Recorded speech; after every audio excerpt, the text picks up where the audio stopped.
Live everywhere. Daily Co's Radio on netrootsradio.com presents David Walton. Kagro in the Morning Show.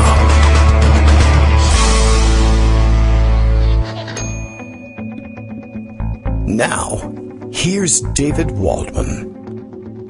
Hey, good morning, everybody. How you doing? It is Thursday. It is April 9th. It is 2020. It is all of those things. Thursday, April 9th, 2020. Happy birthday to my younger brother, who has requested anonymity for fear of retribution from other podcasts, I guess. I don't know. I keep things close to the vest. But happy birthday, in case you're up and listening. If so, get back to work. I don't know. You're supposed to be working from home. It's 9 o'clock. Every one of you should be working from home. Get back to it, listen to the podcast later, or, hang out, do things the quarantine way. And the way we'll be doing it, I guess, for some time. It'll be an interesting show today. Greg Dworkin will be with us, of course. Last chance to catch some information from Greg, and not an infection, but information. You don't want to catch the infection from anybody. Information that'll carry you through the weekend as you try to survive our current pandemic situation. Important to stay up to date on these things as things are changing. There are some hopeful signs, some worrisome signs, some signs that the politicians in charge of setting policy for us to survive the pandemic don't exactly know what they're talking about. Some never did. Some are getting bad information. Some are getting good information and swimming against the tide. Everyone wants out of the stay-at-home situation, but circumstances don't warrant it just yet. We're waiting. I'm seeing all sorts of interesting information coming through about the general nature of pandemics. Maybe Greg could address some of that. But I did see something that crossed the desk yesterday about most of the major pandemics that the world has experienced of late, meaning I guess going back 100 years or so, all came with sort of a second wave, and that flu seasons do the same very frequently. So Greg knows what he's talking about when it comes to that sort of information. I only glean it in passing from articles, but that's what he's doing here. There's a huge raft of articles already built up and waiting and ready to go. More jobless numbers in. I think we're now looking at 17 million newly unemployed, in the first 3 weeks or so of the, I guess what we're counting is the first 3 weeks of our current situation. Thanks, Ivanka Trump, by the way. Everyone should know exactly where the blame lies for that one. I don't know exactly how it got there, but I guess that's where it comes to rest, given that Donald Trump spent a good amount of time earlier this week insisting that Ivanka had herself personally created 15 million jobs in this country, and I guess the fact that they're all gone now must also be her fault. I didn't plan it this way. It was her father, and if she has any complaints, she can take them across the cabinet table, or turn to her right and let her feelings be known, because she's sitting in on all these high-level meetings herself, despite the fact that, well, she has no portfolio and no experience. Greg Dworkin doing a little model railroading this morning or something. I don't know. I got an interesting background noise for you today. What's up today, Greg? Oh, that's Nio 2 in the background, waiting for me to get back to killing demons. Ah, okay, sure, why not? You got to do something productive while you're, sort of staying at home and trying to save the world, Yeah, right. Saving a virtual world instead. Right. So yeah, it sounds like weird, ghostly kind of train whistles, which is fine. It's a nice background. Yeah, sure. I could turn it off if it's really annoying. Well, I don't know. Let's find out. Yep. But anyway, it's Thursday, Thor's Day. Right? Yes. Oh, yes. Thanks. Raptor's Hammer's Day. And, things are looking better in some areas. I'm looking at Connecticut, for example. Connecticut does seem to have flattened out in terms of number of cases. We're now down to times one the number of cases as yesterday. We had a big jump because, and New York City did too, a lot of the states are sort of catching up on their previous testing and sort of dumping it in. Oh. And New York, there were some reports that they're going to start reporting deaths differently. They're going to do presumptive cases as well as confirmed cases. Okay. For example, 10 times the number of normal numbers are dying at home, apparently. And they haven't been tested, so you don't know what they're from. But one of the ways that you're going to figure out later on exactly what happened is to do, deaths over and above what you expected. Yes. Oh, yes, right. A lot of talk about that, too. How to figure this stuff out. A lot of this takes a long time to figure. But I'm looking at Connecticut's curve. That's the last thing I just sent you. And it does seem to be flattening a little bit, which is good news, but flattening the curve, and this is not a peak, this is a plateau. It could stay that way for weeks. Plateauing doesn't mean that you're out of the woods and you're done. It still means a tremendous amount of virus, large numbers of deaths, overworked hospital staff, and at-risk hospital staff, and at-risk public. So all of that is true. And that's why when you see something like Laura Ingraham say, at some point the president is going to have to look at Drs. Fauci and Birx and say, we're opening on May 1st. Give me your best guidance on protocols. We can't deny our people their basic freedoms any longer. USA. Now it's about freedoms. Right. Well, it's always been freedoms for those I'm guys. free to infect you, and how dare you try and stop me? Yes. Yeah, that's essentially, I guess, how they look at it. No. It's not just how they look at it. It gets worse than that. It gets Bill O'Reilly level. Bill O'Reilly level. He's also going to look at it. I see. All right, great. Right? Because Bill O'Reilly was interviewed on Sean Hannity, and you'll be happy to know that O'Reilly's point of view is, look, forget about. Well, I'll tell you exactly what he says, because you'll think I'm making it up if I don't read it exactly. Or he'll accuse you of making it up. We're making little steps, O'Reilly said, before equating the end of the Democratic primary as a boon to the world. We do have to get back to that. Bernie Sanders, he's gone. That's good for everybody. Right. Yes, we haven't mentioned a year and a half ago, Bernie dropped out, so we'll get to that. Okay. The U.S. death projections that just mentioned are down to 60,000. I don't think it'd be that high. 13,000 dead now in the USA. Many people who are dying, both here and around the world, they were on their last legs anyway. And I don't want to sound callous about that, O'Reilly quickly added. Sorry about that. Okay. Good. I'm glad he doesn't want to sound callous. That's pretty callous. Right? So you have Laura Ingraham saying, I'm in it for the money. And you have O'Reilly saying, forget about it. Alice Drager, my friend on TV, the ethicist, pointed out that Wall Street Journal is running stories about the big dilemma in families, what to do with the legacy fur coat. Fur is bad. Faux fur is good. Okay. But as she pointed out, that's not exactly what I'm worried about in terms of my mom right now in terms of COVID-19 is what to do with her coat. I see. All right.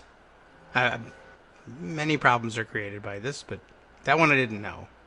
I mean, there's all sorts of bizarre, let's pretend this is normal.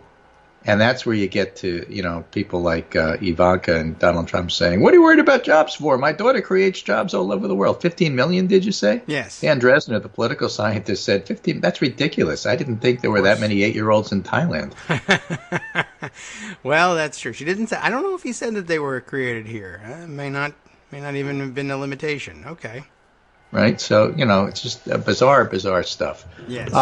And let's just talk about how this is playing. This is Molly Jonkbast writing in the Daily Beast, Trumpist coronavirus two-step. There was no war, and also our guy won a great victory. Oh, okay, I got you. Right, the hard fact of America's body count has to be obscured. It's just part of the president's day trading desperation now. How does he do that? The feds aren't going to fund testing anymore. Yes, I heard that last night. If you don't test, it's not there. If it's not there, it's not a problem. Yeah, a few weeks ago, March 13th, I remember the date because it was Friday the 13th, and we were told that, there's going to be drive-through testing all over the country, and all these major retailers are going to give over their parking lots. And they opened 5 testing centers, as I recall, at least under this program. And now they say, we're kind of done with the testing thing. Now, some of the states are going to fund it. Some of the states are not. So it's hard enough trying to figure out how many cases there are because every state does it differently because there's no federal guidance and there's no federal program and there's no federal leadership. So it becomes very, very difficult. If New York and other places now start changing how they report deaths, the death rate will probably go up, making it sound like it's worse when it's the same thing that's been going on all the time. Don't forget, reports of these statistics are like reports of joblessness. You can get the official report, but you already know what's happening. Right. You've lost your job. You don't have to be told by the federal government that you've lost your job. You Yeah. know. Yeah. And if you know somebody in this situation, you already know. So some of the statistics are helpful in terms of looking at it countrywide, and some of them you don't need the statistics to really see what's going on. So as Molly writes, one grim milestone is how the White House's propaganda wing, otherwise known as Fox News, is already spinning the deaths of thousands into a win for their guy. Yay. Right? Yeah, Messaging the president's woeful mishandling of the pandemic has been a wild ride for Trump's defenders, a journey that at times has tested even their patience for presidential bullshit and ability to suspend disbelief. I note CNN did not follow the press conference yesterday. Okay. They didn't automatically go to it. They just flipped in and out depending upon whether the experts were talking, which was a great move. All right. The epic propaganda cycle started with the president's defenders repeating and amplifying his message that the coronavirus was just the flu and a political hoax. Then they moved on to how Trump had shaved us all with his very leaky China ban. Two problems with that. Number one, at least 40,000 people came from China during the China ban, so it wasn't really a ban. Not much. And new genetic evidence that's published in the New York Times today suggests that the virus came from Europe anyway. Oh. Wow. Well, don't forget, I stopped it early by blocking everybody from China, he kept saying. Now, everybody disagreed with me, but I took this courageous move and prevented the pandemic from happening, except for the parts that are happening and that it wasn't from China and it wasn't a China ban. But except for that stuff, I did everything right. Yeah, right. It was aces from there. I understand they're now looking into whether or not an early round of coronavirus actually had made its way to California, possibly as early as November. Yeah, lots of stuff is possible. So let's just talk a little bit about how this is all playing. I think that's important. So this is a political story because there was just a ton of polling yesterday. The briefings aren't working, says the headline. Trump's approval rating takes a dip. Views of Trump's coronavirus response are now breaking down along familiar lines of polarization. And if it does, and if it doesn't get any worse than that, and I think it will get worse than that, but if it doesn't, that's still not good, right? If you break it down by polarization, what you're essentially saying is Trump is getting 42% ratings, not enough to win with. Yeah. In terms of national crisis, the American people typically come together behind their president, not this one. Yeah. Donald Trump is not benefiting from what political scientists refer to as a rally round the flag effect, a traditional surge in popularity as the nation unites behind its leader during an emergency situation. This won't be a surprise for your listeners. I've been telling you this for a week. Even as the country confronts the greatest disruption to daily life since World War II, a series of new polls released this week show Trump's approval ratings plateauing in the mid-40s. Remember, plateaus aren't peaks. Right, true. Watch out for the Roughly peaks. where his approval rating stood a month ago, before the coronavirus shuttered much of the nation's economic and social activity. In other words, public views of Trump's leadership in the coronavirus crisis are now breaking down along familiar lines. Americans view his performance during the pandemic about the same way they view his performance generally. Throughout the first 3 years of his presidency, Trump's approval rating has traded in a narrow band, but his failure to unite the country behind his leadership also reflects Americans' judgment of his handling of the outbreak thus far. In poll after poll this week, increasing percentages say they think Trump's doing a bad job and his administration hasn't done enough to protect citizens from the effects of COVID-19. And I'll get to the granularity of that with the Navigator survey that's out this morning. The mixed to negative views of Trump's handling of the coronavirus also poses a significant threat to his re-election prospects, something I think the president, by the way, is well aware of. Yes, well, he's certainly That's the only thing concerned. he cares about. Now that former Vice President Joe Biden has emerged as the presumptive Democratic nominee, the virus threatens to become the dominant issue of the 2020 campaign. It doesn't threaten to be. It is the dominant issue. It has to be Just now. saying. I mean, unless it all goes away and everybody forgets. There is a long time between now and then, but yeah. I mean, we're going to be something inside like this for just most of doesn't it. disappear. I mean, it'd be nice fantasy to say, oh, well, you know, what if we all get over it by May 1st and then we just go back to the way it was? That is not happening, peoples. All right. Well, okay. Right? Get Other used than to not it. This might be going on for What 6 else have months, we a got? year. You know, just start preparing yourself. On Wednesday, 6 separate pollsters, says Politico, released new surveys. In all 6, Trump's approval rating was below 50, ranging between 40 and 45. That should be familiar to people who track this stuff. And each suggested Americans had at best a mixed opinion of his response, and those with trend lines some weeks earlier showed an uptick in the percentage of those critical of Trump. Okay. Now, Trump's low approval ratings early in a crisis defy historical precedent. Presidents dating back to the start of the modern polling era typically see their approval ratings rise significantly. Just, look at the governors, for example. Yes, right.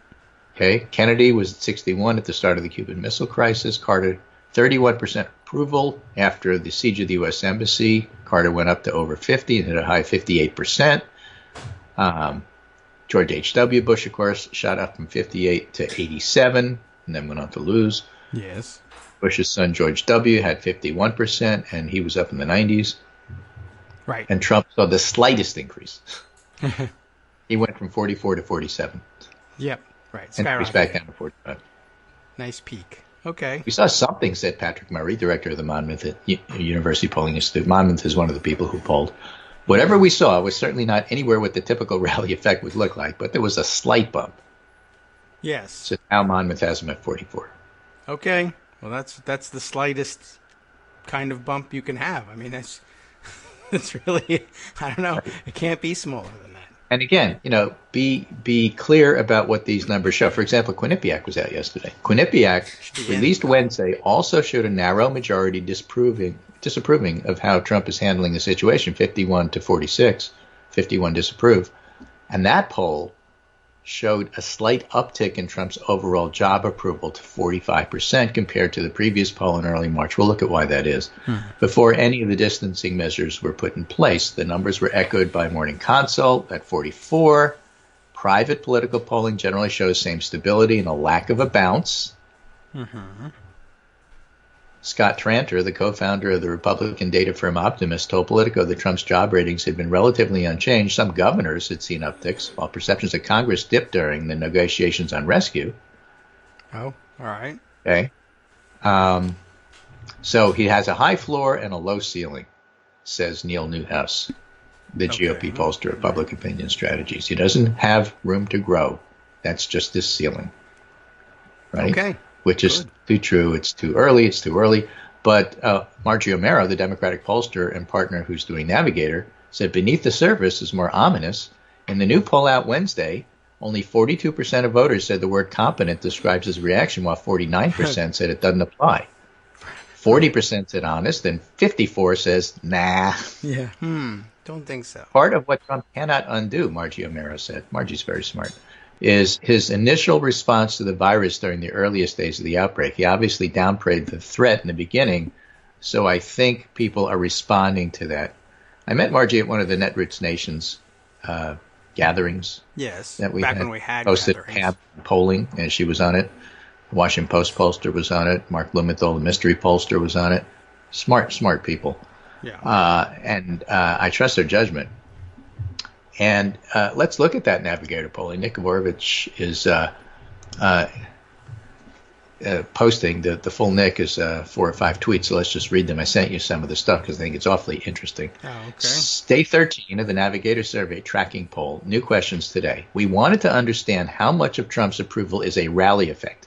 And what we found is 37% approve of Trump's handling of the crisis, and 13% say they're trying to be supportive. When he gets a 50, 13% are saying, I just want to support the president, the office, the White House, the building. Yeah, the building. The bricks, yes. The bricks and mortar. Right. So not all who approve of Trump's response actually approve, is the point they're trying to make. We're lying because he's a liar. We're not lying. We want to will it to be so. This is wish casting. Right? Yeah, we started asking gubernatorial approval, Nick says, where each state's governor's name gets inserted into the question. On aggregate, the nation's governors are getting 72% approval, far higher than Trump, 75 for Democrats, 69 for Republicans, and those who took early action are doing better. Okay. Now, 84% of Americans think the focus of the government's response should be on help working people to make ends meet. 16%, 1/6, say helping corporations who employ many people is the thing to do. Corporations are people too, Yeah. That's not where they think Trump is, though. Okay. there is astronomical support across party lines for individual relief and small business relief. And these are interesting numbers. I'm going to give you some of them. Small business loans to cover payroll and other expenses. Okay. 90% of the public support that. But look at these numbers. 92% of Democrats. 91% of the GOP. Yeah. 81% of independents. Why are independents only 81%? Yeah, I don't know. It's a cranky, crotchety bunch. If they weren't, they would already be Democrats. I'm That's independent, why. and you should be too, of any payments. Yes. Okay, sure. You know, there was a story that I read in the Daily Kos about there being a poll worker in a small town in Wisconsin on two difficult circumstances. But, you know, being here in a small town, relatively small town in Connecticut, not that Newtown is tiny, but compared to New York City, where I grew up, it is. You know, I get the story that they were telling. The poll worker was telling this story in addition to talking about the PPEs and how weird it was and how uncomfortable everybody felt about, you know, you have to be nice to people. And so they describe the person who always comes in that everybody knows. You got to ask them for their ID, and you have to make them prove you are who you are. Anybody who votes knows you have to do that these days. Mm-hmm. And he always complains, I have the right to vote. Why are you asking me? I mean, every town has one of those. Right, okay. There's your independent, who's 81%, while both Democrats and GOP is 92, 91. It's just so easy to picture this guy. Yeah. This guy is why the independents are different in this poll. Increased unemployment benefits to cover laid-off workers' salaries for duration of the crisis. Yeah. Increased unemployment to cover your salaries. 89% of the public supports that. 91% of Democrats, 88% of the GOP, 81% of independents because of that guy. Yeah. Right? Direct cash payments to all Americans, 88% are okay with that. 91% Democrats, 87% Republicans. This crisis is turning Republicans into democratic socialists. Not independents. 71% want to increase infrastructure. Strong oversight of any economic package, 61%. That'd be nice. And again, 64% from Democrats, 61% from the GOP, 51% from the independents. The independents are just odd. Yeah, I don't know whether they are stuck in just old ways of thinking or they just, those are... I don't trust anybody. Yeah, I mean, but then you would want more oversight, you would think, but maybe they just don't. They don't trust elected officials, I guess. Here's where they do agree with the Democrats, and the Republicans are different. How about economic relief for the oil and gas industry? 43% of Democrats say that, 45% of independents, 58% of the GOP. And what about more economic relief for large corporations? 42% of Democrats, 39% of independents, and 57% of the GOP. So, I mean, people do have their different priorities. I get that.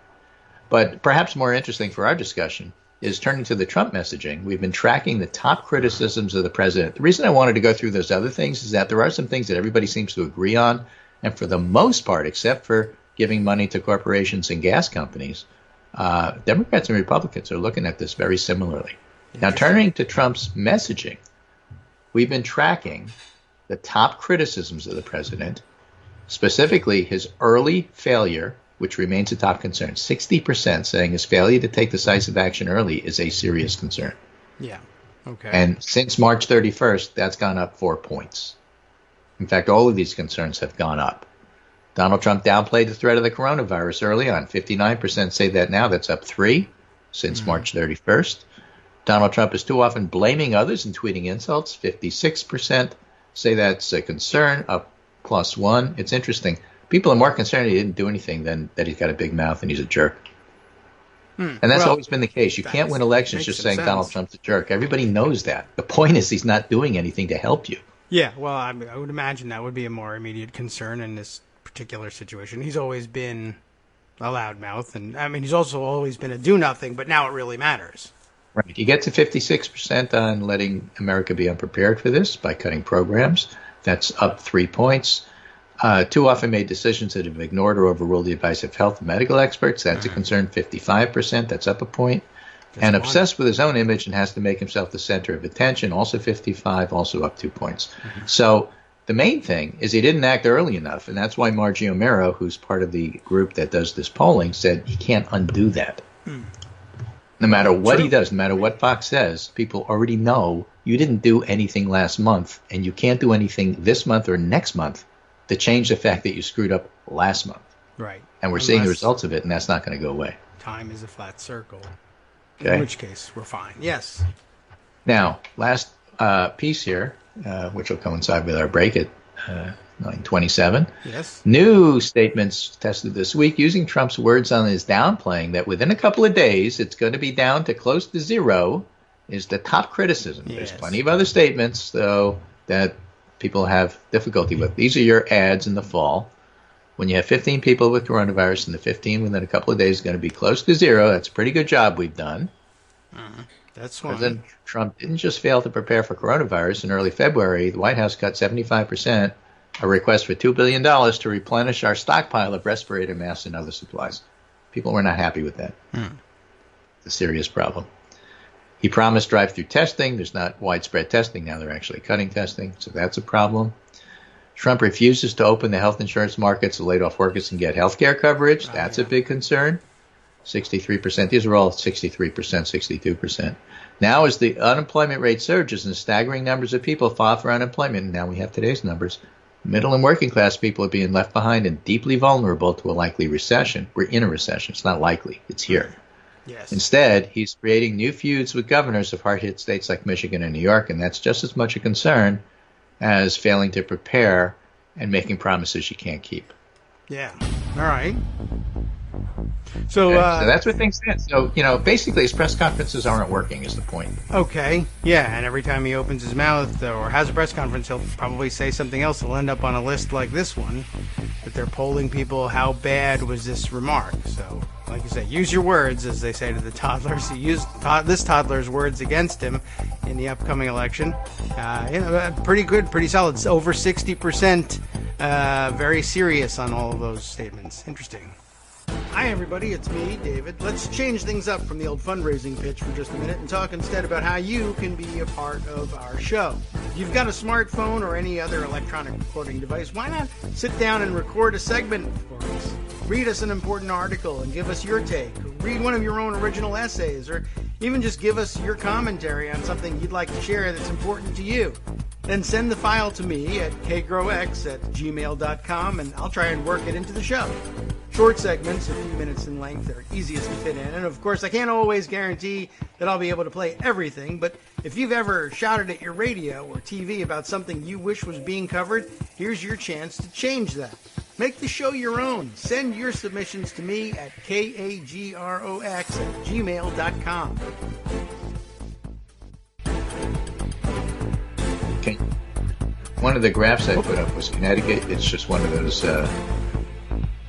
All right. Well, I'm welcoming everyone else back. Welcome back, everybody. Back for another segment with Greg Dworkin. We're already getting ready to talk to you about what's coming up. Still more. Another 200 stories in your queue here. What were you saying? You put up a graph down at the bottom? Of Connecticut. I'm just showing you the flattening there because everybody needs hope. Hope is good. Sure. Oh, I see. Okay. That's Connecticut. So right at the end, Connecticut is sort of flat. The U.S. is not yet flattened. And there's going to be a lot of red states. Big story in the New York Times. Red states are about to light up. And red state governors not taking it seriously is part of the problem. Now, apparently, and this is a big story. This is the version I have here is from Bloomberg. Mark Meadows did a bunch of stuff. He got Stephanie Grisham, the press secretary that doesn't give press conferences, fired. That's not a bad move. Kayleigh McEnany is now replacing. But that is a bad move.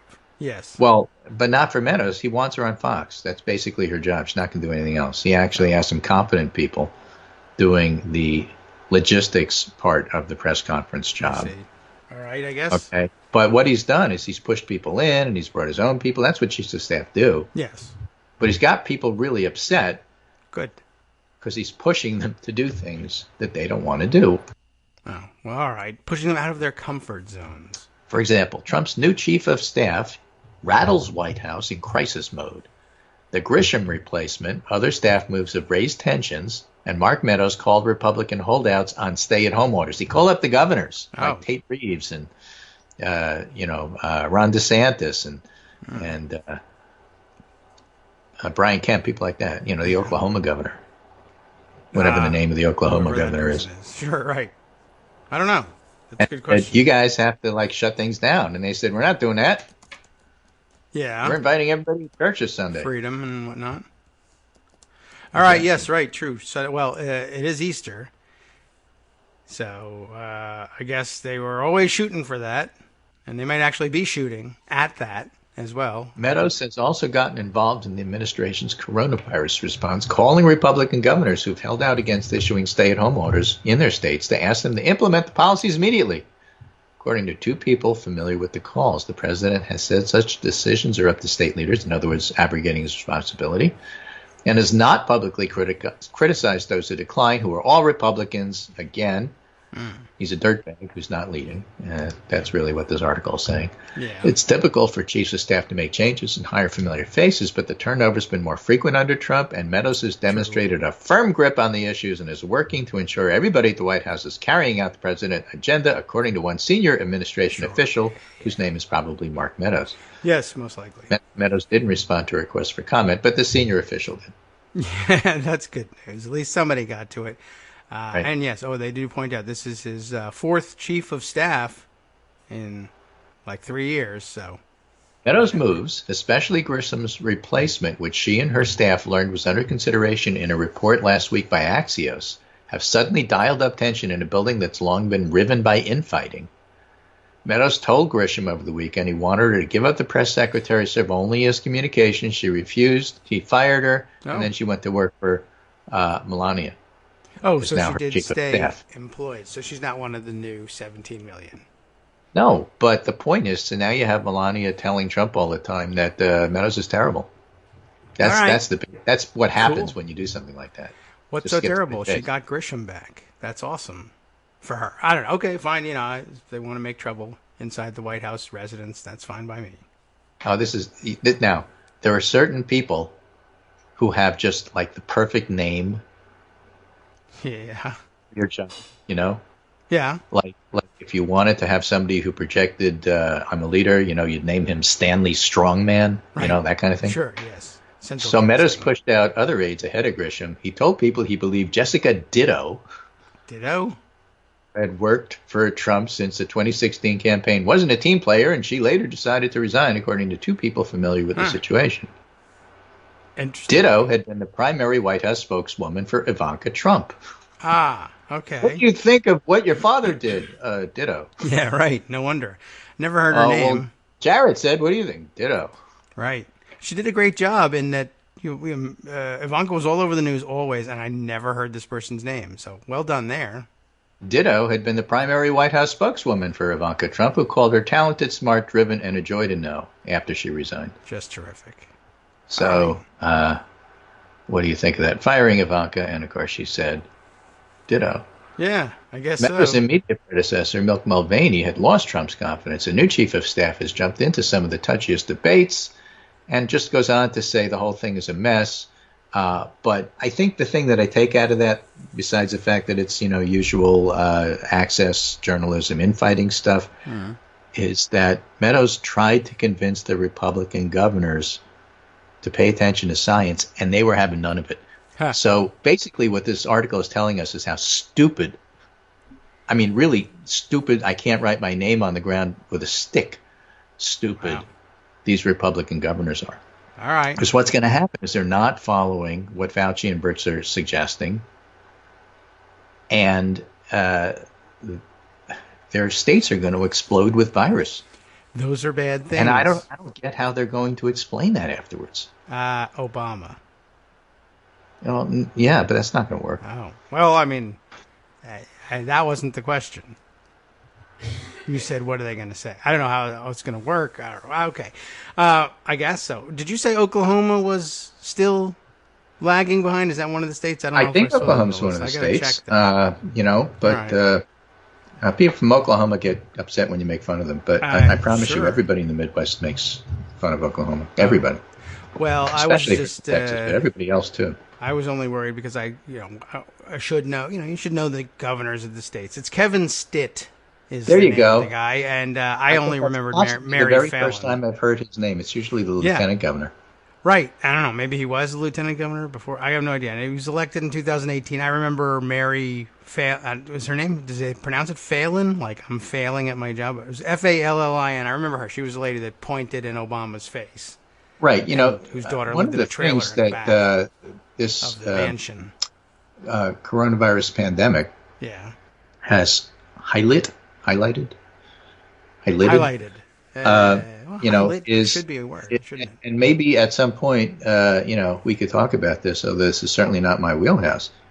Is state level governance in the sense that there are states like New York, California, there are Connecticut, where the governor says stuff and then you do it because the structure of the state government allows the governor to do like emergency stuff. That's the strong governor model. Trump would like that. It's very strong. But then you have a bunch of other states where lieutenant governor is actually more powerful. You have part-time legislatures, and the governor doesn't really have a whole lot of power to do much of anything. And if they did, then maybe a Democrat got elected recently, like in Louisiana, and they took all the power away anyway. Right, true. Or even in Wisconsin, where I think they had a stronger governor model, but right. So these governance models are going to turn out to be important in this pandemic, and that's a story for another day.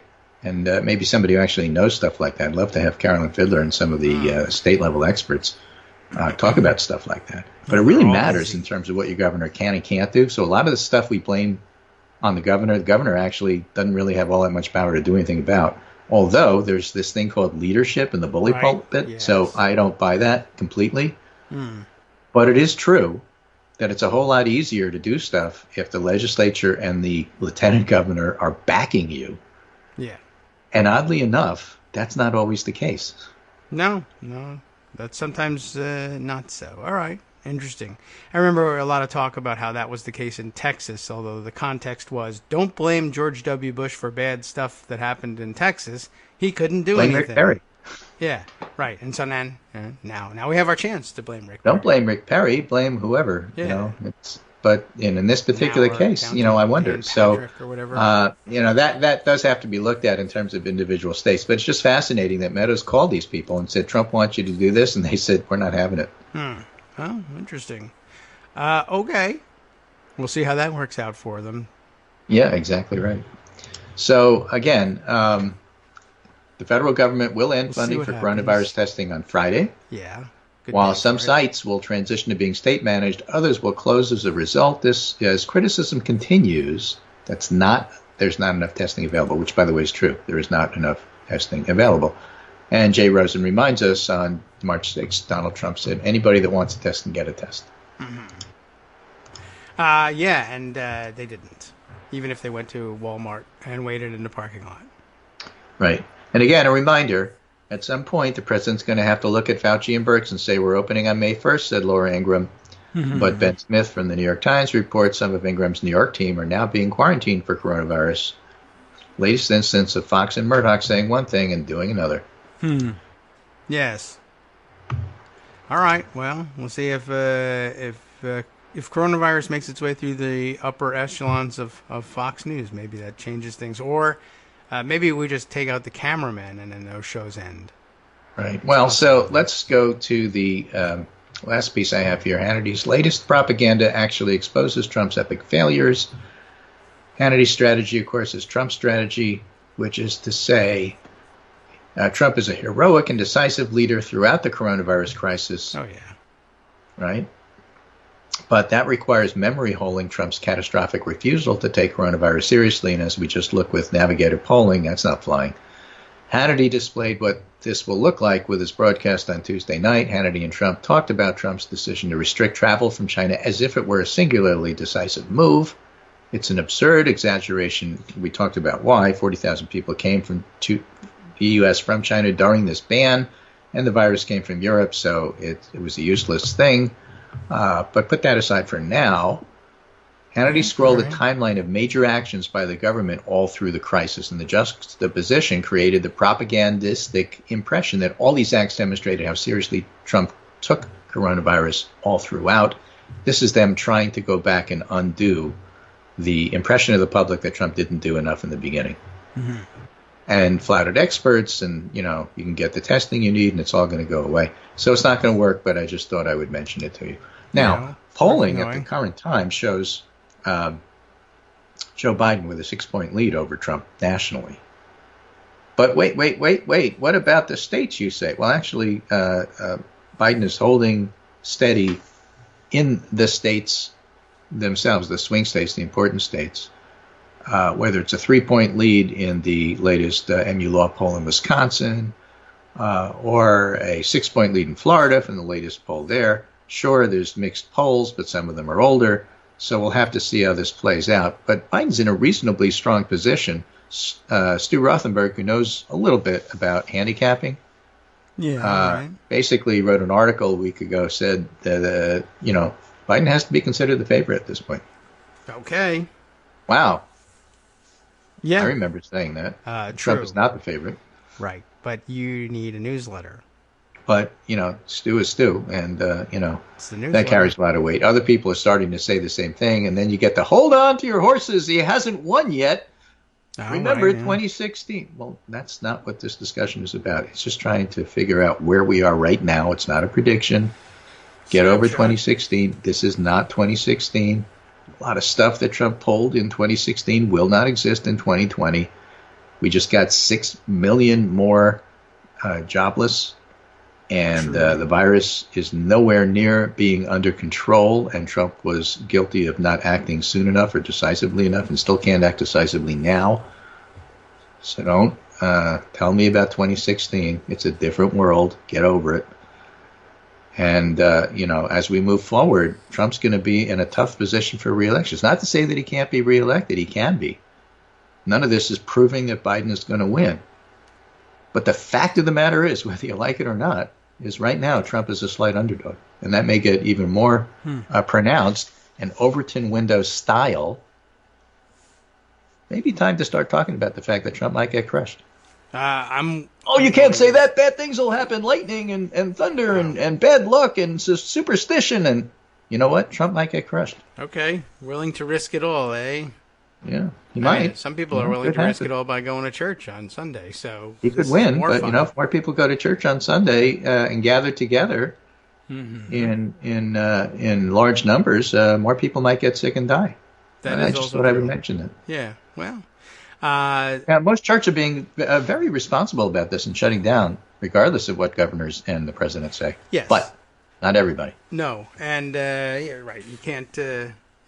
It's a broad brush thing. There are, at this point, really, you might as well 10%, according to the data that I saw most recently. Yeah. So 10% of churches aren't, most of them in the South, and that's a problem. Yeah. So you can get it down to individual pastors who you can profile and see. Some of whom have been arrested for it. That is true. That's a new twist on things. We've heard that in the last week or two. And, we follow God's law in this church. All right. Not man's law. Somebody actually said that. Oh. Well, that's the sort of thing that they like to say, and it's a good excuse. But it's going to lead to people dying, so I think that's important. Right. And then finally, hear about God's in the last few minutes, I guess we have time to discuss Bernie Sanders. Oh, okay, that guy. Yes. Yeah. Right. Who yesterday had a very gracious concession speech. Yes, I did hear about that. And Biden had a very gracious acceptance of Bernie's concession speech. They haven't endorsed each other as of now. Bernie will continue to keep his delegates and try for influence at the convention, whenever that is, if it ever happens. Oh, yeah, right. Virtually, maybe. And that's fine. And, so that's over. Now we move on. Okay. Well, that's pretty concise. That's good. Like I said, it was a year and a half ago, so maybe we should move past that and, get on today's news. All right. Well, it was an interesting day yesterday. It was very interesting on Twitter, watching some significant portion of both camps and those in neither camp saying, all right, now everybody just, the news is the news, but now would not be the time to say, rub it in anybody's face or declare yourself never Biden or anything. Let's just absorb the news. And for the most part, that held. And then, it started to break and then it fell loose apart towards right, because somebody would say, well, I'm not saying that it was, I don't know. You start off trying to frame it as I'm not trying to be confrontational here, but this thing. Oh, and then that would be reacted to poorly, and it escalated as usual. And then, it was kind of an interesting day for the most part. Look, the principals said what they needed to say. There ought and not then their to be staff any, said what they needed to say, which Yes. wasn't always great. The principals were right. way better than the staff on this. That's the way it's been all along. And that's the way it's been. Examples can be given. Examples provided on request.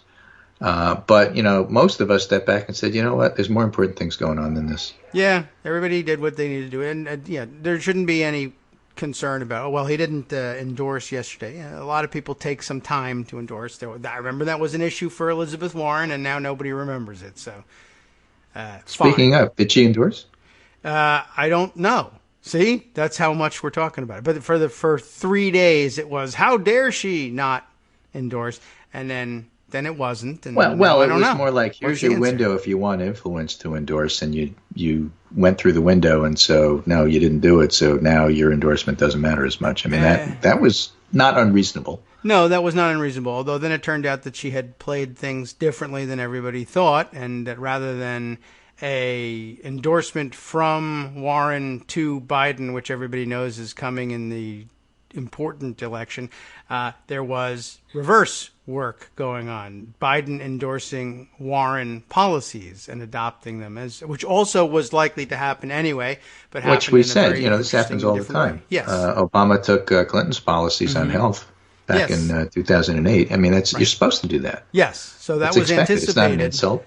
But it wasn't anticipated in the first couple, like say in the first week, as a replacement for the endorsement, the personal endorsement going in the other direction. It was a very interesting play. I thought, I guess we'll wait for the book to describe whether or not it was a conscious play, but I thought it worked out pretty well. And so maybe the same thing Yeah, it can all happen worked out here. pretty well. And I think the same thing will work out pretty well here as it did for everybody else. So it's going to be Biden versus Trump in the fall. And most people have Not already Andrew taken Cuomo? sides. There aren't that many swing voters. And that's one of the reasons why you can say, well, it's early. But, the fact of the matter is there's only one way for Trump to go, and that's down.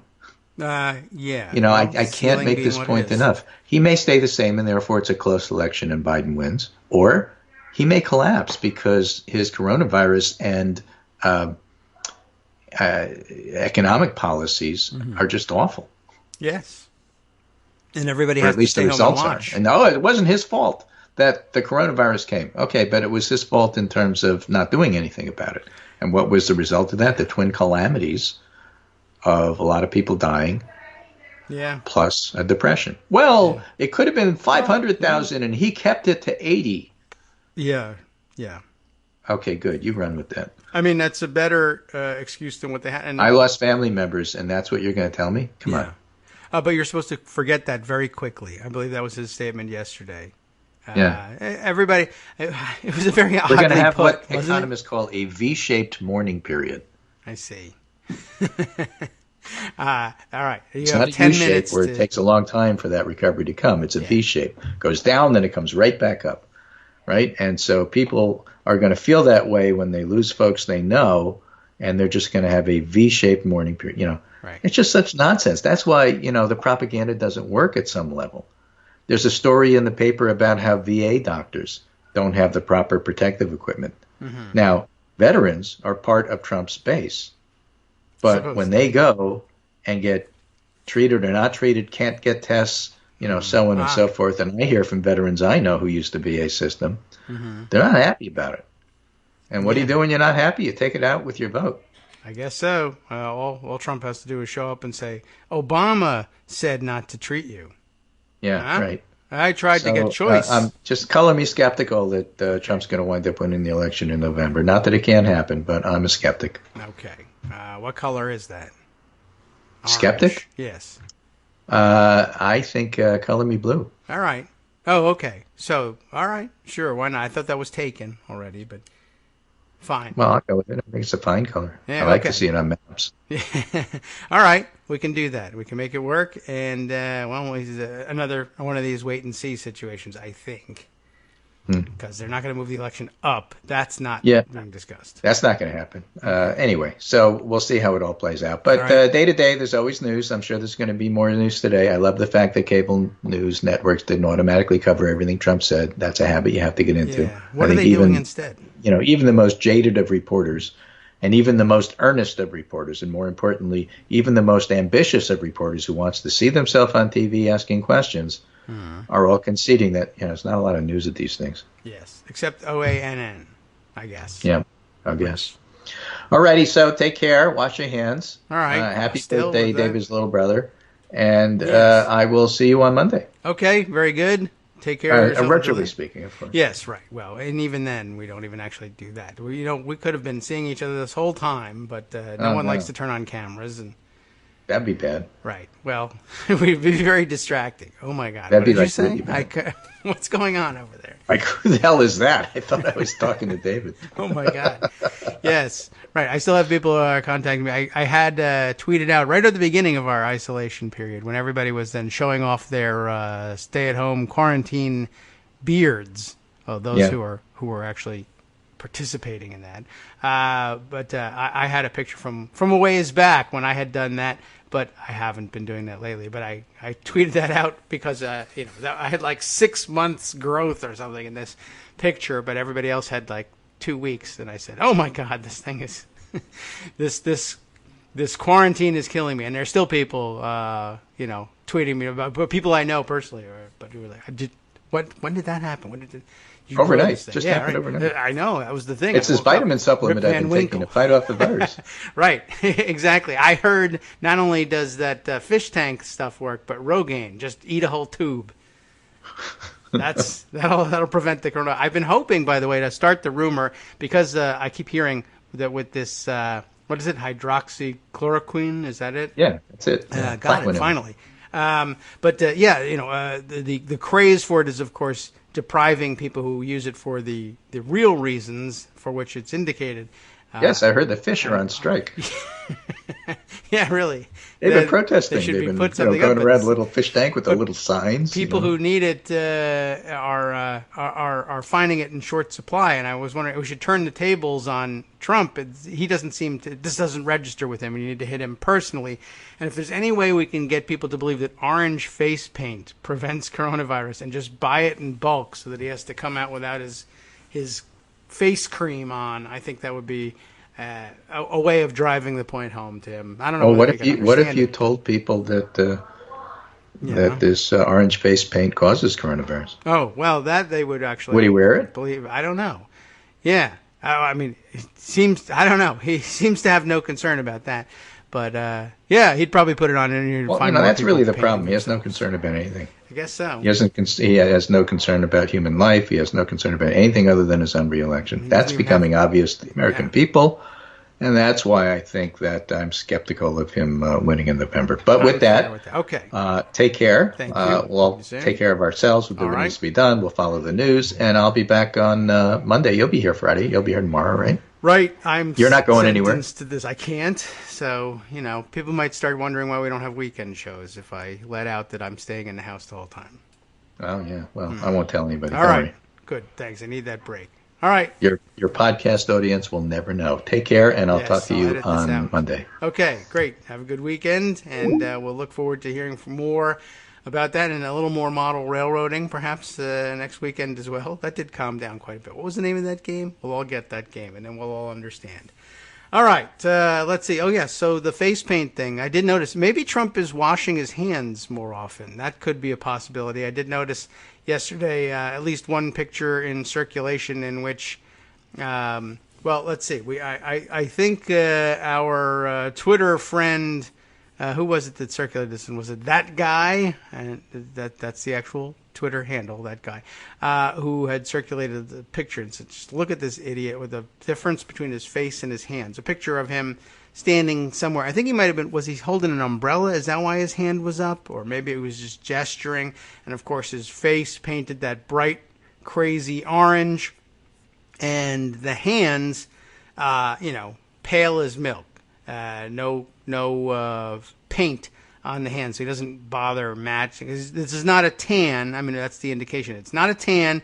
It's paint on his face, and he doesn't even bother to make the rest of his visible skin surfaces look like it's the same color. But then I thought, oh, maybe he does, but he's been washing his hands, which would be a fantastic thing. So perhaps there's progress to be found in that. All right, time to catch up on a number of other things making their way through the news as well. We've got a break coming up. I don't know if there's any quick hits that we can do while we wait for our music to cue us out. Let me take a look in Pocket. Yes, well, I got this story to tease. We'll have to look into this one. Raw story out with this, and I'll have to be careful when I open it up. Bombshell, says the headline, secret provision sets up mysterious $450 billion coronavirus bailout fund with almost no oversight. And is this a new one? Because I knew we were looking at I thought we had a $500 billion slush fund going on already. And I don't know whether this is a description of that one, which, I don't know, for some reason had been ignored, at least in this headline up until now, or a second one. There's not that, how many $500 million or $500 billion slush funds can you hide in a $2 trillion bill? The answer, I guess, mathematically speaking, is 4. But I'll be interested in checking this one out. Travis Getty's reporting this for Raw Story. And we'll be back in 1 minute once our music takes us out. And so we don't have to wait long to try and find out what's going on. Let's see. What other interesting stories? Oh, there's so many of them. And so many fun distractions, too. Maybe we can take a different tack on things, or maybe that could be a Friday show, just to sort of distance ourselves a little bit from the moment-to-moment panics. But all right, we'll be checking into all those stories, such as I am able to tease out in the next 1 minute. We'll be right back.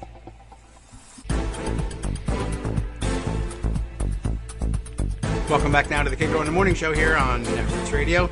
Let's see, one thing we could throw in there. I saw Mark Sumner, I guess, wrapping up some of the thoughts that I had bouncing around about testing. He tweeted this morning, short tweet thread. Back on March 13th, Donald Trump held a press event where he brought up executives from Walmart, Target, Walgreens, and CVS to promise drive-through testing in parking lots across the country. It was the same event where he claimed 1,700 engineers at Google were building a website, right? Remember all of that, and you remember how that came out. The idea was to present two things. One, there was going to be a nationwide system of widespread testing available to everyone. And two, there would be an online site to coordinate this testing, providing scheduling and directions to the nearest site. Wall Street loved it. Stocks soared on the news, except only 5 sites ever opened, for one thing, and they were not, of course, available for the general public. They were meant, these 5 sites, chiefly for first responders and medical workers, right? The website didn't exist and still doesn't. And on Friday, this coming Friday, Trump is shutting the whole thing down, which we mentioned earlier. The illusion that there was to be a coordinated national testing program with the cooperation and involvement of America's top retailers gave Trump a stock market bump that he bragged about for days. But ultimately, this whole plan was an illusion. And now, not just these 5 states, but all federal funding for coronavirus testing is being pulled tomorrow, even as cases and deaths continue to soar, because at this point, testing is in the way of the current Trump illusion, that being that somehow we've already won against coronavirus, and so further testing just gets in the way of that narrative, I guess. I just happened to see at the same time, more or less, LOL GOP tweeting out in response to another tweet here, Zachary Warmbrot. Warmbrot, is that like warm bread? Isn't that, what a nice last name that would be to have. Zachary, let's see, who is Zachary Warmbrot? Let's just, first we got to check out Politico Financial Services reporter. And so he's taking note here of Jim Cramer asking Steve Mnuchin if, quote, we could be open for business in May. If he thought, I guess, that we could be open for business in May. I do, Jim, Mnuchin said. And, of course, that will, I guess, was designed to promote another stock market bump. But LOL GOP pointing out the reason thousands of Americans are dying every day is because they've cared more about fooling the stock market than fighting the virus since January. And I think that's largely correct and quite problematic at that. Let's take a look back at the Raw Story piece and see if we can figure out what's going on with the slush fund. And could this possibly be another one? I don't quite know what's driving this story. This is, it's dated today. So let's see. A last-minute provision tucked into the coronavirus recovery bill allows the Federal Reserve to set up a $450 billion bailout plan with almost no oversight. It doesn't matter whether there's oversight or not written into the bill. Trump is going to ignore it. He's already said as much. The previously unreported provision, which makes the bailout funds exempt from the federal open meetings law even, was inserted into the 880-page bill during the rush to get it passed, Politico revealed. Yeah, okay. Par for the course. The central bank won't be required to announce its meetings or keep most records about discussions about which firms might benefit from the bailout, although the board would have to record its votes, which could remain out of public view until after the crisis is over.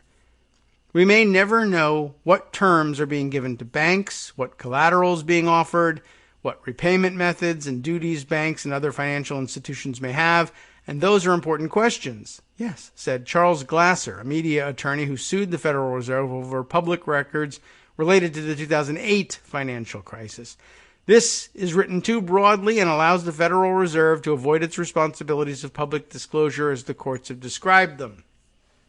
Well, it does seem problematic. That's actually the end of the piece, and I'm not any clearer on what's happening now, having read this, than I was before. I mean, it's not a separate fund. I guess it's not an appropriated amount, but I guess authorizing the Federal Reserve to, they can work magic. And I don't know if this is essentially like the idea of saying, well, you just create you have the authority to create out of thin air another $450 billion of currency and inject it into the economy any way you want, and presumably that would be through banks. What are we talking about here? Maybe we can take a look at the Politico piece that it was based on and see if we can glean any more out of this one. This is also from today. Recovery law allows Fed to rope off public as it spends billions. It's usually the case, really, for the Fed anyway, but little-known provision of the Senate bill exempts board members from a wide swath of federal open meetings laws. That's the key part of it. Maggie Stevens and Victoria Guida writing this for Politico. Where can we find are there any more details? Everything here was aptly summarized by Travis at Raw Story so far. Let's see. The new law would absolve the board of the requirement to keep minutes to closed-door meetings. Interesting. As it deliberates on how to set up the $450 billion loan program. That would severely limit the amount of information potentially available to the public on what influenced the board's decision-making. And they can hide that anyway, even with minutes. But okay, the board would have to keep a record of its votes. That much we learned. A Fed spokesperson did not comment on the changes or whether the Fed would continue keeping records of its meetings. They may be used to doing it anyway. And so we might get some information. It's just that it won't be required.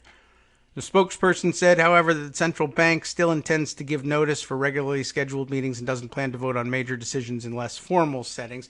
This also, by the way, largely an outgrowth of the new reality of social distancing and having to hold these meetings under unusual circumstances and, like, I guess, in Zoom channels or whatever, to which they can't probably invite the general public to observe, or even reporters to observe, without inviting them into these virtual rooms. in which they have these meetings. They could arrange things. But, using off-the-shelf software in order to arrange video conferences so that government can keep working is going to come with these sorts of bumps. I was talking to another of my younger brothers about a similar situation. He's a doctor. I'm bragging on him, right? But he's practicing in the Boston area. He just happened to mention in conversation that they were specifically with elderly patients. They were being given waivers of all the usual privacy protections that go along with medical consultations, not because they wanted everybody's information to escape or didn't care about privacy, but because they knew that in order to enable doctors and patients to continue their care, which is particularly critical for elderly patients, especially in this situation, right? They don't want any appointments missed, and they can't say like they do with school kids, take 2 weeks off, 3 weeks off, while the teachers and the school system figure out a way to hold online classes. They couldn't say, everybody put your health care on hold while doctors figure out how they can use telemedicine tools that protect your privacy, but that are also accessible and easily usable by our elderly patients. That was the big problem. There are such telemedicine platforms, and people have been working on setting them up for quite a long time, even outside of the context of pandemic. But the problem is that they're very often, one, they're proprietary. Sometimes they cost money. Sometimes they're very clunky. They're not particularly intuitive even to daily computer users like you and me, and they're even less so to a lot of the elderly who sometimes don't even have access to the equipment. But they were looking for the waivers in order to get that problem out of the way, so that the appointments that they had with elderly patients tomorrow and the next day that were critical to their continuing care could take place over FaceTime if that's what the patients had, or over Skype if that's what the patients had. They couldn't guarantee the confidentiality and privacy, but they could at least say whatever it takes to get you the care you need for the time being, we'll waive the privacy concerns and just hope that there aren't weirdo hackers lurking in Zoom or Skype looking to find out about an elderly person with a urinary tract infection in suburban Boston and use that information against them. It's always entirely possible, but we just hope that's not the case, and it's better that you get your care than that we worry too much. Meanwhile, on a similar note here on the governmental side of things, right, we need to have the ability to have open door meetings and sunshine policies and make sure that quorums are present and all of these things that are easy enough to do live and in person, but we now have to move into the virtual realm. Are we going to be able to meet all of these requirements that are that normally we've become very adept at meeting, but that now present a challenge in the virtual world?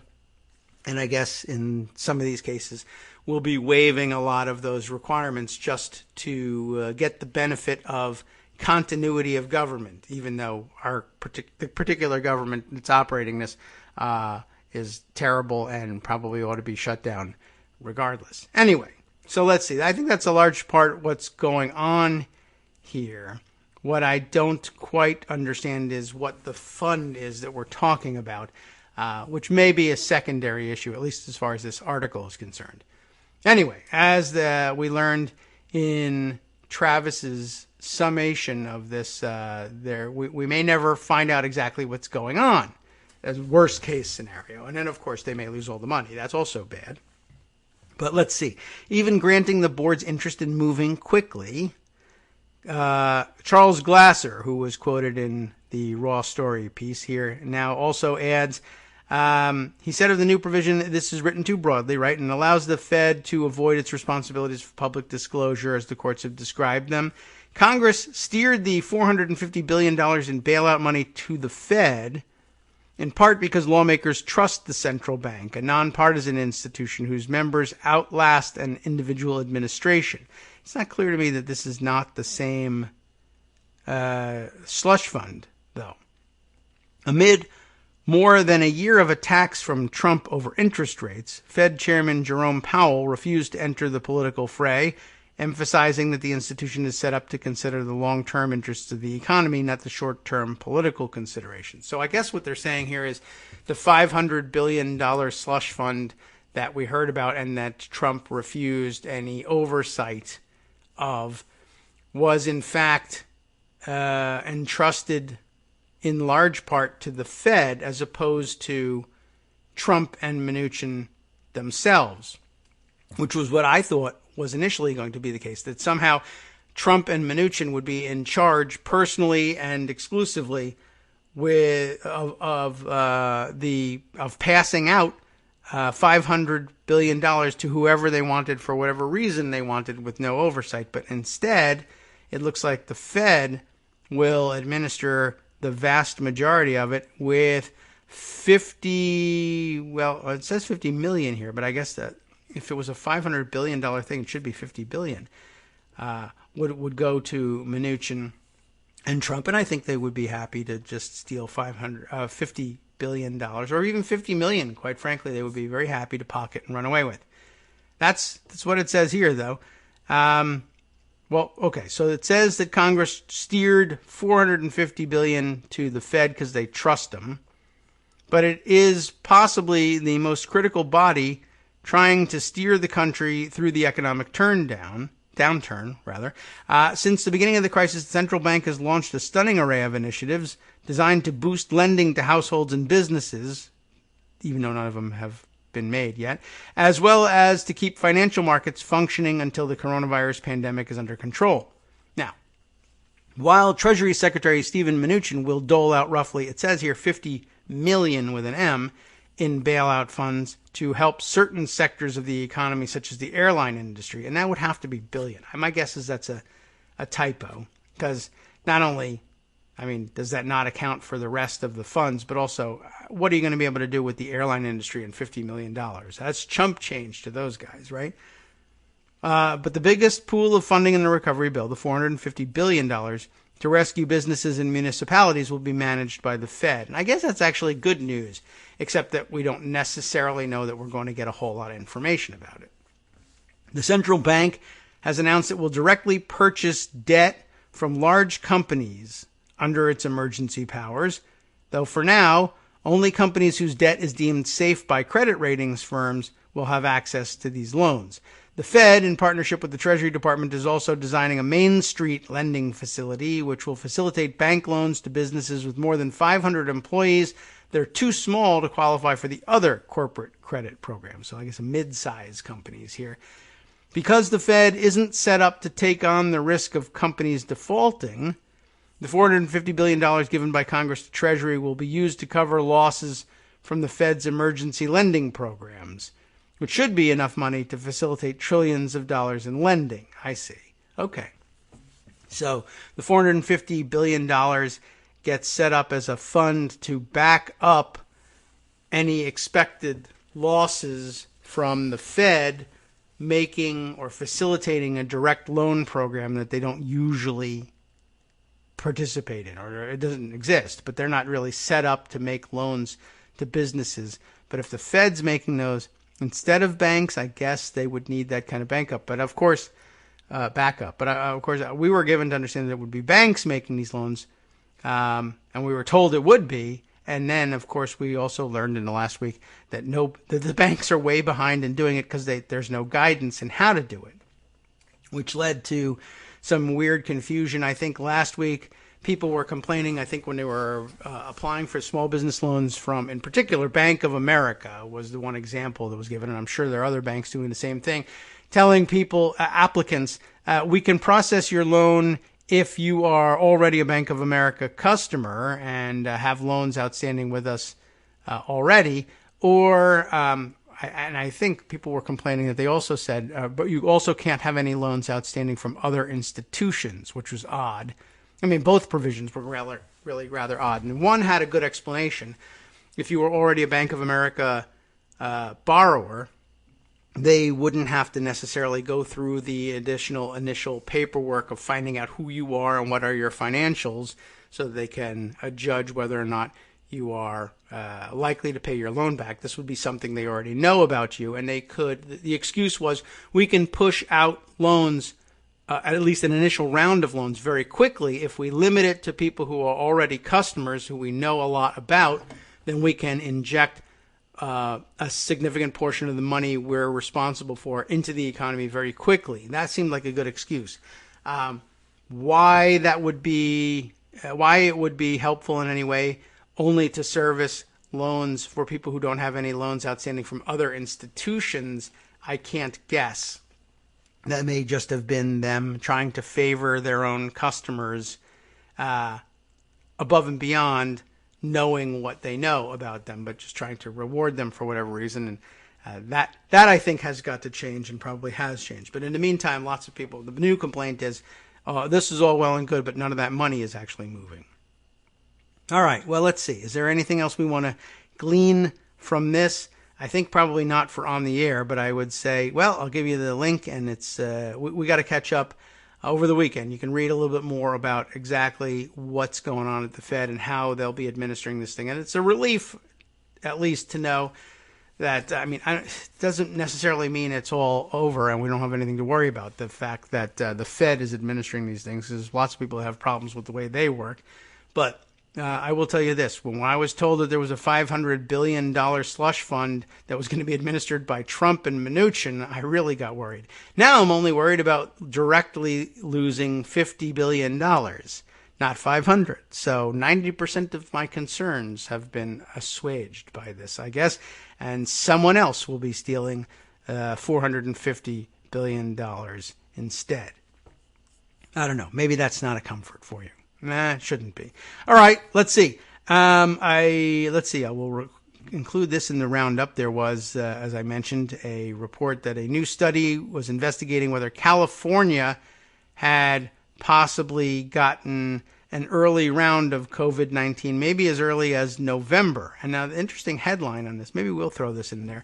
New study investigates California's possible herd immunity to COVID-19. That would be very interesting and helpful to find out about, and a little bit confusing because California was kind of hard hit by the March round, anyway, the February and March round.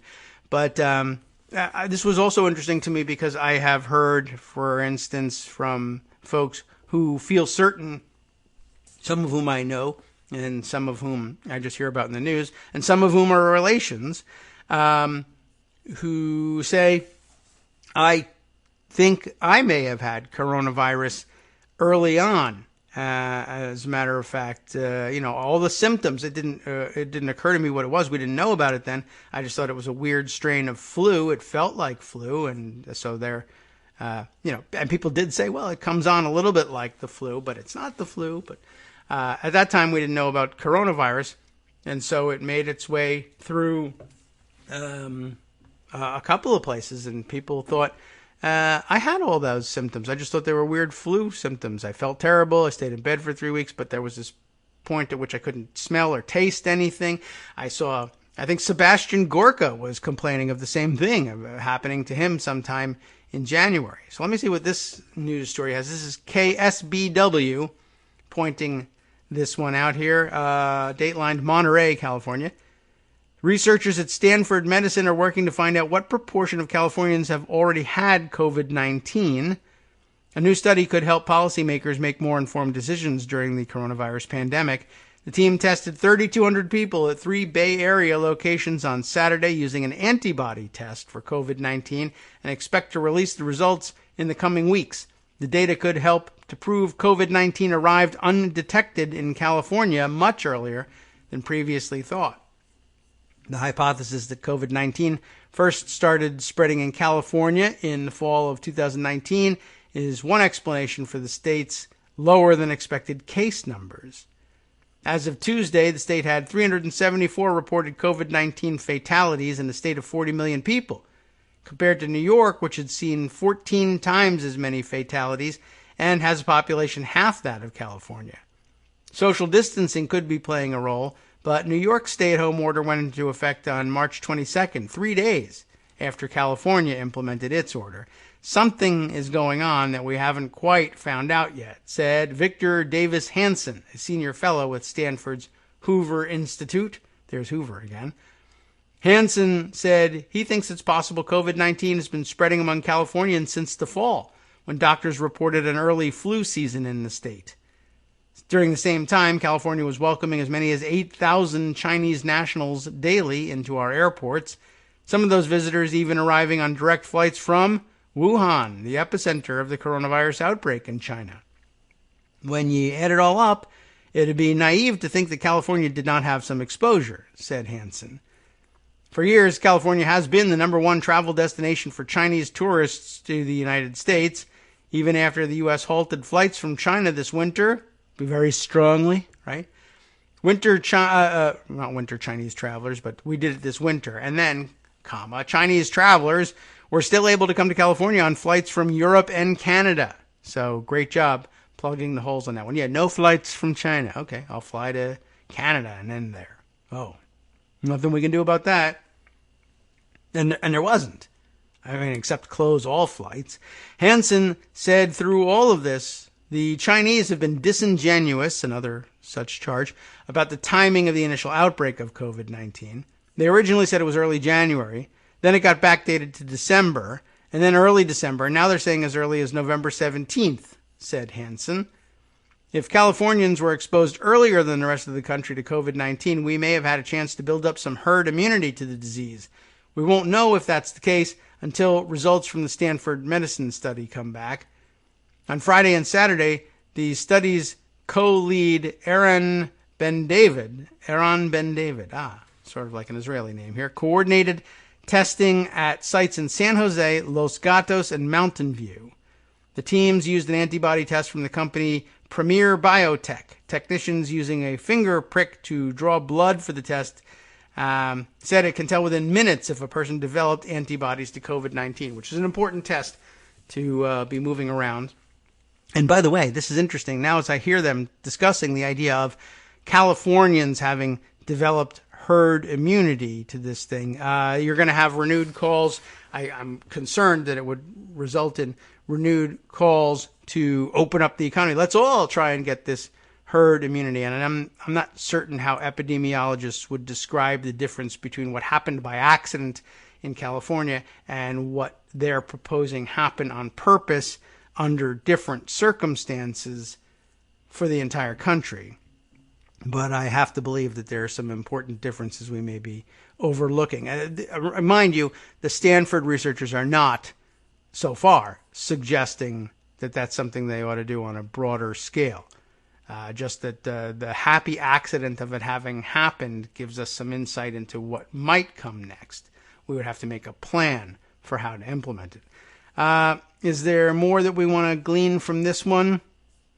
I'll say no. This is more interesting stuff about the antibody tests, etc. But the key points for us in terms of looking to what to do next policy-wise, I think have been made here. But of course, we'll include this in the roundup, and you are free to read through it and make those points to us.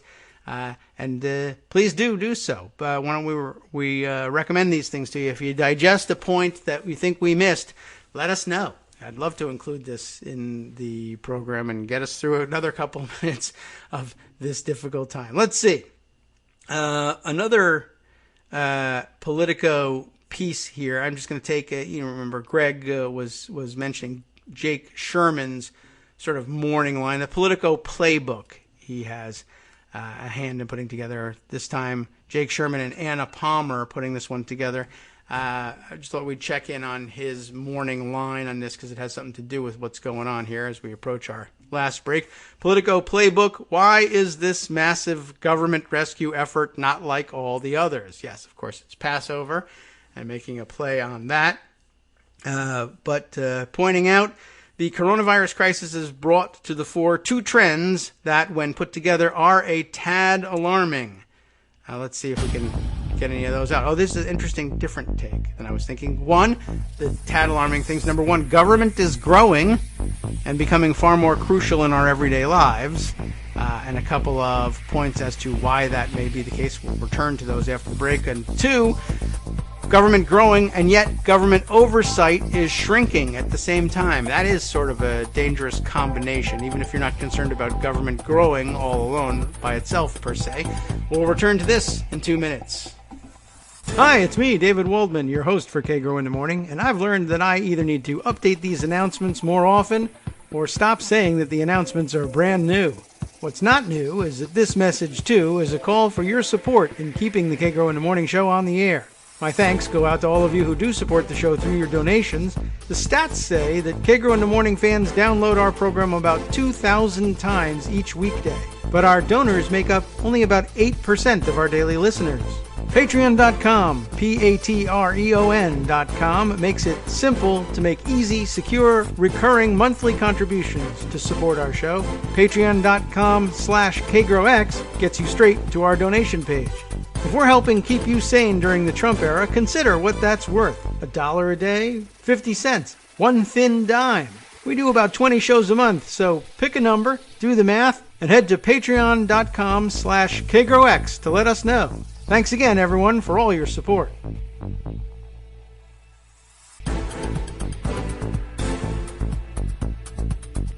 Welcome back now to the Kagro in the Morning Show here on Edwards Radio. Let's see if we can't make a quick run through our last segment here. We left off with the Politico playbook, which is supposed to be a quick hit kind of a thing. And they were outlining, right, the two simultaneous trends that in combination are a tad alarming. Government is growing and becoming far more crucial in our everyday lives, which they illustrate with the following bullet points. Jared Kushner is in the middle of discussing a plan to track what health care we are receiving, whatever that's supposed to mean. The Treasury is doling out checks to families and individuals, maybe. By the way, on the checks to individuals, just to put a pin in the calendar here, Mnuchin has said, initially said that most people who are set up for direct deposit anyway, if you're fortunate enough to get your tax refund that way, or can register again with another government agency in order to get even more money, you would be able to see those stimulus deposits within 3 weeks or so. And then he dialed it back, actually, or maybe pushed the dial forward and said it would be 2 weeks. And I think this week he's been saying 2 weeks, such that he's now got a statement on the record at some point during this week that by the end of next week, I think, most people would begin seeing those direct deposits in there. So you'll be able to check their progress, I guess. And I think one thing that people will pay attention to is my bank account getting deposits from out of thin air? Am I getting this money that they were promising me? It'd be something to hold them to. I'd be interested to see whether they're able to live up to that. It would seem awfully dumb to back up from 3 weeks down to 2 if you weren't fairly confident, but these guys are terrible at everything they do, so you never know. All right. So let's see. The SBA is, of course, giving grants to businesses to help them cover payroll. The government has the ability to take a significant equity stake in one or more of the nation's airlines, all illustrations of the growth of government. Yet government oversight is shrinking, illustrated here with the president has fired 2 inspectors general, and if you believe reports, is planning on firing more. Right, we heard about a possible firing of them across the board. 7 more set to be pushed out. The administration has routinely flouted subpoenas for appearances and documents. Senate Republicans have shrunk from checking the president. The kind of intervention into the economy that we're seeing right now typically requires stringent oversight over many years. Kyle Cheney writes that none of the built-in oversight mechanisms are even close to functional. Andrew Desiderio reports on a bipartisan group of senators asking Trump for answers about the intelligence community IG firing. Yes, they're pretending to be worried on a bipartisan basis now. And now this. Recovery bill allows the Fed to spend billions without keeping records. That's we just read about that a minute ago in Politico. The provision, the existence of which had not been previously reported, that would be the no record keeping provision, further calls into question the transparency and oversight of the biggest bailout law ever passed by Congress. So watch out for that. Anything else we want to pull out of here? No, we'll move on from here and on to the next of our stories in our gallop through the news here. Speaking of Jared Kushner, because we always should be, and yet we're not. I mean, he made this big appearance at the press conference and then disappeared into the ether again. So that leads us to this formulation of the problem by Allison Durkee at Vanity Fair. Lawmakers want to know, WTF, it actually says that, I'm not just censoring them. WTF is Jared Kushner doing? That's a good question. Democratic lawmakers, anyway, are asking FEMA to help them better understand Kushner's role in acquiring and distributing medical equipment, given that the first son-in-law is unclear about basic facts. Yes, that seemed to be problematic. And I think that article was cited to me in a Twitter thread from our good Twitter friend and online friend in general, Arch Pundit, who many of you know and follow online on various platforms, but Twitter in particular these days, it's where we're all most active. And he sent me a note about this thread, I think, or maybe I just happened to notice it, but raised a lot of questions about this thing that I think we identified fairly early on from the Politico article about Blue Flame Medical. There was a real problem going on, and that got a lot of, relatively speaking, for me anyway, a lot of attention through Twitter, and I think now is getting a lot of scrutiny everywhere. But he puts it this way, not that long of a thread, and then we'll jump into the article, which is, I think, referenced at the end of the thread. This is baffling, he said, and this is where the real problem lies. We don't know the logistics of what's going on here, and they keep insisting that giving equipment to private resellers is a normal thing, and no one can figure out how that could possibly be the case. This is baffling. FEMA should be ordering supplies through the GSA, the General Services Administration. Is that what they call it these days? I can't even remember what they've changed the name on it once or twice. But GSA, using RFPs, requests for proposal. There's a whole process that we usually use for these things. FEMA should be ordering through GSA using RFP and pre-approved contract prices to get the best prices. Remember when it was important that the government get the best prices on everything? This is a fairly rapid process, by the way. So for people who are like, yeah, well, but it's an emergency, there's really no excuse. This is a fairly rapid process, at least as quick as giving it to private businesses for distribution. How do we know how that's going to work, right?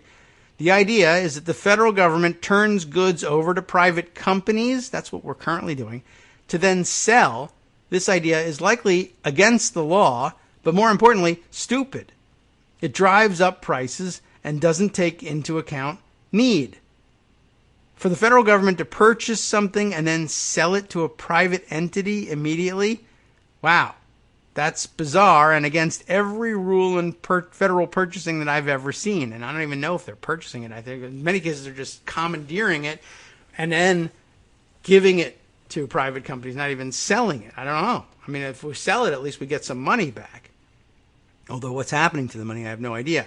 But no, this seems to be against every rule in federal purchasing that I've ever seen. I'll note General Honore made exactly this point as well, right? And did we all see this? I don't think we talked about this video, an interview with him, but I think it's referenced again later on in here. I can give that to you.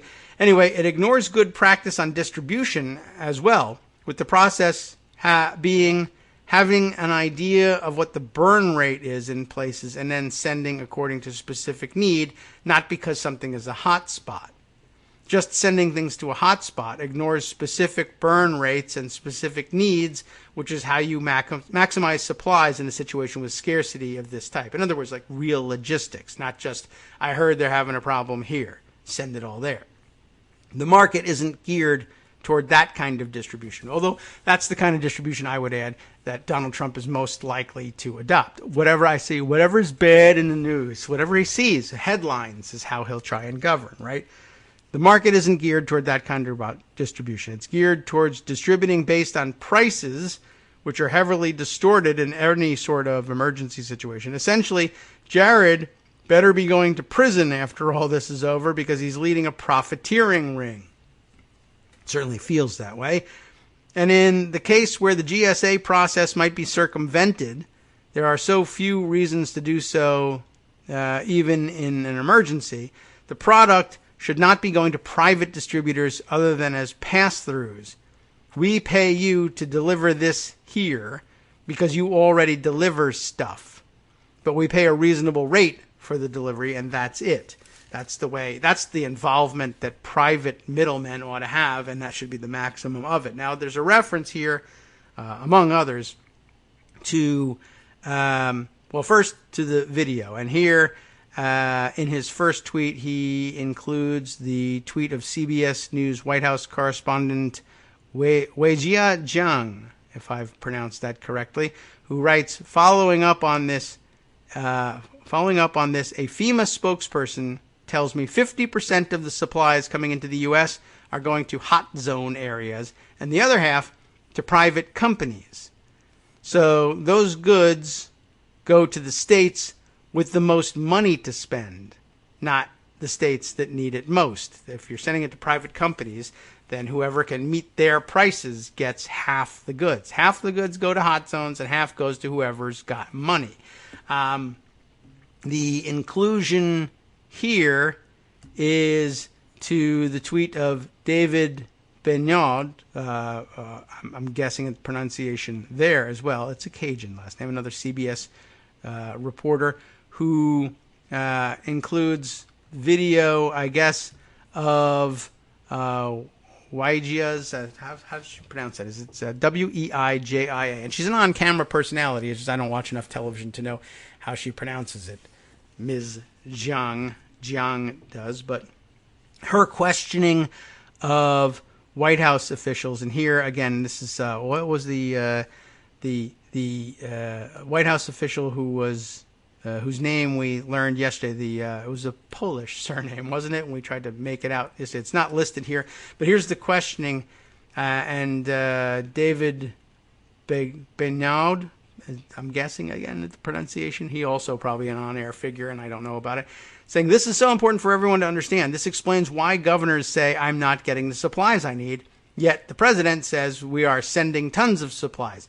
And the reason is it's going from the federal government to commercial distributors who then deliver it to the highest bidders, which are often states here. And I guess I think this is the discussion in which our White House official here says, this is the way it's always worked. I think this might be it. This is like a minute and 48 seconds here, though. I don't really necessarily want to play the whole thing.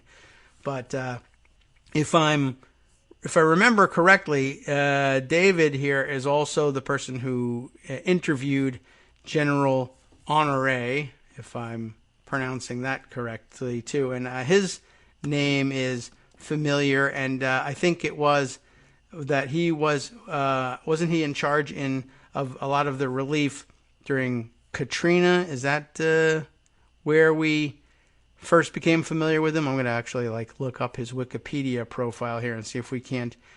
The Hurricane Katrina relief efforts, which the ones that actually worked in the end. Versus the initial ignoring of the situation. But at any rate, he was being interviewed and likewise said, this is unlike anything I've ever seen before. I've never heard of the idea of giving over supplies to private middlemen for them to resell for profit. At the end, though, right after our Arch Pundit thread here is a response from Tony Renner, who includes this link to the Vanity Fair piece, which is where I wanted to go next. Lawmakers want to know what WTF is Jared Kushner doing? Let's run through a bit of this, shall we? White House advisor and first son-in-law Jared Kushner has been taking some time from his busy schedule of achieving peace in the Middle East and fixing immigration to lend a hand on the coronavirus pandemic in recent weeks, creating his own shadow task force and jumping into the federal government's botched effort to distribute life-saving medical equipment. But as with much of Kushner's work, it's not totally clear what his actual role is in all of this and whether or not he's screwing everything up. Democratic lawmakers are asking FEMA to give some clarity into the agency's coronavirus response and Kushner's role within it, as two House committees sent a letter Tuesday to FEMA Administrator Peter T. Gaynor that asks the agency to turn over documents and communications about their efforts to acquire and distribute medical equipment, to which no doubt they'll say, we're too busy, plus we refuse anyway. Representatives Benny Thompson and Carolyn Maloney, who chaired the House Committees on Homeland Security and Oversight and Reform, respectively, wrote in their letter that they want to better understand current federal processes for getting medical equipment like personal protective equipment and ventilators to states and territories, given the current issues plaguing the system. One area of particular interest is the role of Jared Kushner in managing FEMA's operational efforts, seeing as how the first son-in-law, who has no background in public health and solicited suggestions for the coronavirus response via a Facebook group, is unclear about basic facts. And given that he's got no background in public health, it brings to mind, for instance, their complaints about Hunter Biden, yada, yada, never mind. The lawmakers wrote that they do not understand Kushner's supposedly integral role in the agency's work, noting the advisor's recent false assertion that the strategic national stockpile of medical equipment is, quote, supposed to be our stockpile. It's not supposed to be the state stockpiles that they then use, unquote. Kushner, as the lawmakers describe, has also garnered concern by shrugging off governors' pleas for ventilators and insisting he knows better what each state needs. I'm doing my own projections, and I've gotten a lot smarter about this. New York doesn't need all the ventilators, Kushner said at a White House meeting. My colleague Gabriel Sherman reported, before saying at a recent press briefing that some governors are just poor managers who don't know what's in their state. One issue of major concern regarding Kushner's role at FEMA, where the New York Times reports he has parachuted in and embedded dozens of political appointees and recruits from the private sector alongside the agency's career officials, is the process of actually getting states the medical supplies they need. While states have been fighting against each other and the federal government for supplies, FEMA has been acting to bring in more PPE to the U.S. through a Kushner-led effort called Project Airbridge that partners with private companies to fly in much-needed medical supplies. But, as the lawmakers note, there are reportedly some major issues with the agency's workflow. FEMA has reported that the agency does not actually know how much PPE is being sent on the Project Airbridge flights until they're loaded overseas, which Thompson and Maloney say makes it unclear how federal authorities determine where to send the flights to, if they don't actually know what supplies will be available. The Times also reports that the federal government is seizing or canceling PPE orders placed by states, despite telling the states that they should be getting their own supplies, since the Airbridge strategy requires distributors to send half of their shipments to whatever regions the federal government has prioritized, with only the other half going to companies or states that had actually placed orders.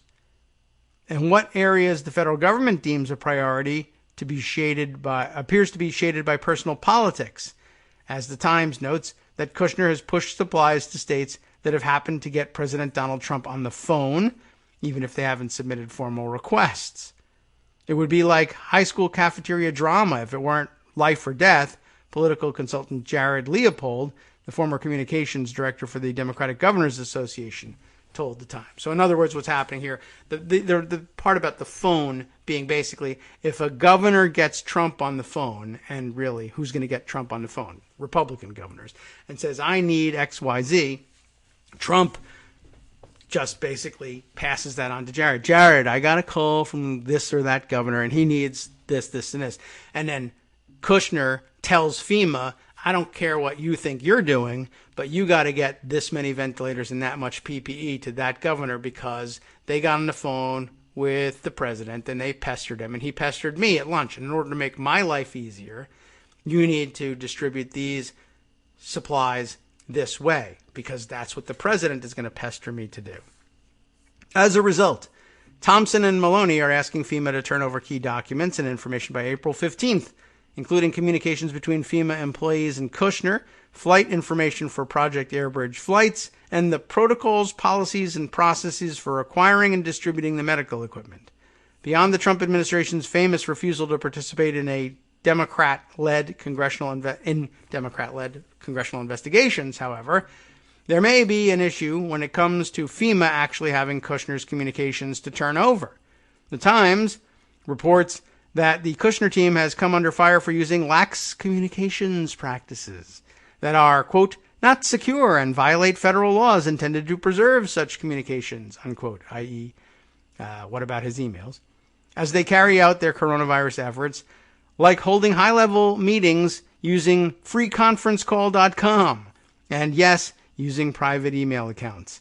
If there was ever a time we need records and transparency, this is it. Noah Bookbinder, executive director of Citizens for Responsibility and Ethics in Washington, said in a statement about Kushner's task force seemingly violating the Presidential Records Act. There is no excuse for hiding information from the public that affects their lives in an extraordinary time. The House committee's move to probe Kushner and FEMA's efforts comes as the House Democrats have started ramping up their attempts to impose some oversight on the Trump administration's disastrous coronavirus response. In addition to establishing a congressional oversight panel in the recently passed $2 trillion stimulus package, House Speaker Nancy Pelosi announced last week the creation of a new House Select Committee to oversee the Trump administration's response, including both how the stimulus is administered and that the White House response is based on the best possible science and guided by the nation's best health experts. Politico reports that there are also at least 4 House proposals right now to establish a commission on the coronavirus response, which could look back on the government response to determine what exactly went wrong. Anything that affects this many people in our country, their health, and affects our economy in such a major way, involves the allocation of so many trillions of dollars, we really do have to subject to an after-action review, Pelosi said. Not to point fingers, I'll do that, but to make sure that it doesn't happen again in the manner in which it happened. Hopefully, not at all. All right, well, I get a general sense of what's going on and what people are needing to take a look at, but there's no explanation yet, and there won't be for quite some time. We'll find out in a book later on how much was stolen by Jared Kushner and why and under what circumstances. All right, let's see. I'll make a quick note of the Daily Beast's story. I never heard of this guy, but it sounded somewhat interesting. Maybe you'll want to read over it. The headline, Baby QAnon was just arrested. Who's this guy? I don't know. Thank God. I never heard of him before he was arrested, but it sounds like a good bust to me. The feds arrested the self-proclaimed QAnon founder after he posted images of, and you'll find out why, NFL players' brain scans. Now, that doesn't seem like the worst thing that QAnon has done, but it isn't a good one. Will Sommer wrote this up for Daily Beast. We'll give you a quick taste of what's going on. In the bizarre world of QAnon conspiracy theorists, 29-year-old Austin Steinbart was a rising star. A segment of the pro-Trump conspiracy theory group believed he was the mysterious Q, the anonymous internet figure whose clues have convinced a portion of the president's base that Donald Trump is engaged in a shadowy war against pedophile cannibals. Yes, the cannibal thing is a new one for me. Pedophile cannibals in the Democratic Party.